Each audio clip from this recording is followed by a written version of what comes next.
He thought he was just harassing another black teenager on the street. He thought no one would question his authority when he slammed the boy against a wall, accusing him of theft without proof. But what this racist cop didn't know was that the boy's father wasn't just any parent, he was one of the highest-ranking officials in the FBI. And what followed didn't just shake the police department, it shook the entire city. The late afternoon sun cast long shadows across the quiet suburban street as 15-year-old Marcus Williams pedaled his bike home from the convenience store, a bag of chips and a soda bouncing gently in the basket at the front. He was smiling to himself, thinking about the video game tournament he and his friends were planning for the weekend, completely unaware that within minutes his entire day would be turned upside down. Officer Rick Dalton, a cop with a reputation for aggressive policing and a barely concealed prejudice, was cruising slowly down the block in his patrol car. Dalton's eyes narrowed the moment they fell on Marcus. In his mind, a young black teenager on a nice bike, in a neighborhood that wasn't his, could only mean trouble.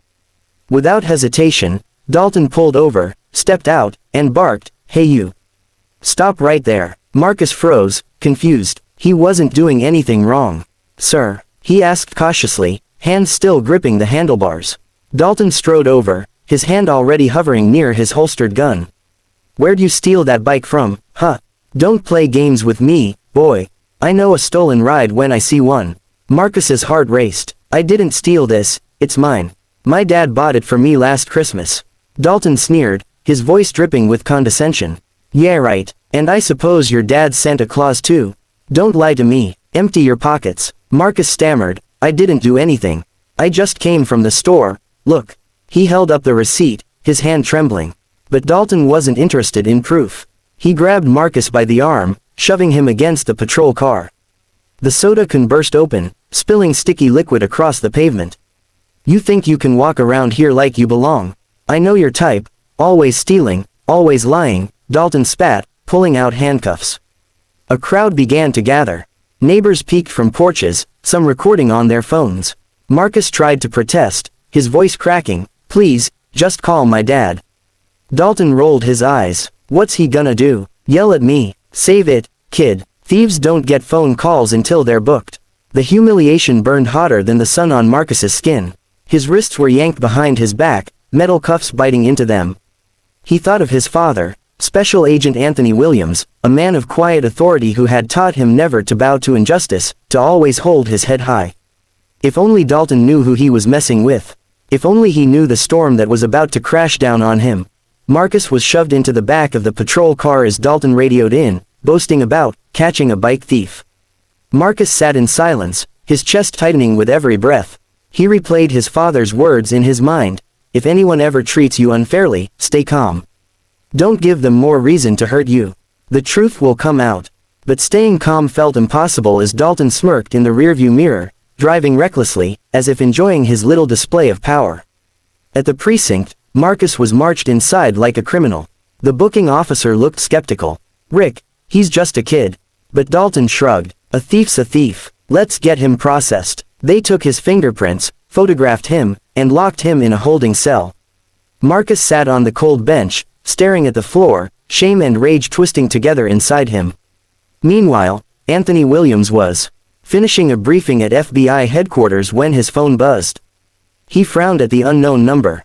When he answered, the trembling voice of his son came through. "Dad, they arrested me." Anthony's blood ran cold. "What? For what?" "They said I stole my bike," Marcus whispered. In the background, Anthony heard the metallic clink of bars. His jaw tightened. "Hold on, son. I'm coming right now." Within minutes, Anthony was speeding toward the precinct, his government-issued badge clipped firmly to his belt. His mind was a storm, anger at the officer who dared to lay hands on his son, but also a steady resolve not to lose control. When he arrived, the desk sergeant greeted him nervously. Everyone in law enforcement circles knew Anthony Williams. He wasn't just another FBI agent, he was the deputy director of counterintelligence, a man whose word carried weight at the highest levels of justice. "Where is my son?" Anthony demanded, his voice low but sharp enough to cut through steel. The sergeant stammered, "He's in holding, sir. Officer Dalton brought him in for theft." Anthony's eyes darkened. "Bring him, now." Marcus was led out, his wrists still cuffed. Anthony's chest tightened at the sight, but he forced his expression to remain calm. "Remove those cuffs immediately," he ordered. The sergeant complied, glaring daggers at Dalton, who stood nearby, still smug.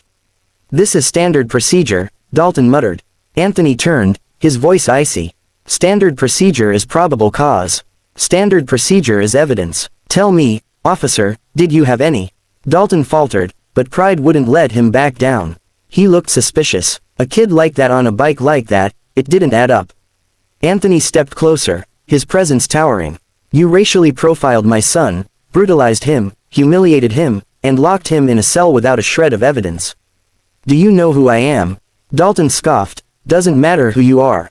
Rules are rules." Anthony's voice dropped to a whisper that carried more weight than a shout. "You're about to learn exactly how wrong you are." The next morning, the precinct was swarmed with reporters. Word had spread like wildfire that a high-ranking FBI official's son had been wrongfully arrested by a local cop. Videos from bystanders had already gone viral, showing Dalton shoving Marcus, ignoring his receipt, and slamming him against the car. Social media exploded with outrage, hashtags demanding justice. The mayor's office called an emergency press conference. Dalton, once so sure of his authority, now found himself drowning in scrutiny. Internal Affairs launched a full investigation. The police chief, red-faced and sweating, tried to downplay the incident, but Anthony Williams wasn't about to let it slide. Standing tall at the podium, Anthony's voice carried across the room filled with cameras and flashing lights. "Yesterday, my son, an innocent 15-year-old boy, was racially profiled, assaulted, and wrongfully arrested. Not because of evidence, not because of crime, but because of the color of his skin. This is not just about my son. This is about every child who has been made to feel like they don't belong in their own community. Enough is enough." The crowd erupted in applause, chants echoing outside the building. Dalton, meanwhile, sat in a conference room with his union rep, sweating bullets. "It was just a mistake," he muttered. But the video evidence told a different story. Civil rights lawyers reached out to Anthony, offering support.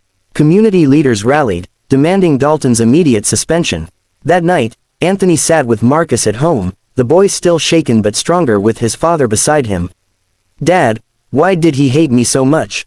He didn't even know me." Anthony placed a hand on his son's shoulder. "Because sometimes, people let ignorance blind them. But you are not what he said you are. You're my son. You're brilliant, kind, and brave. And the world will know it." Marcus leaned into his father's embrace, realizing that even in the face of injustice, there was power in standing tall, in refusing to be silenced. For the first time since the arrest, he felt safe again. The trial came weeks later. Dalton was charged with misconduct, abuse of power, and violating Marcus's civil rights.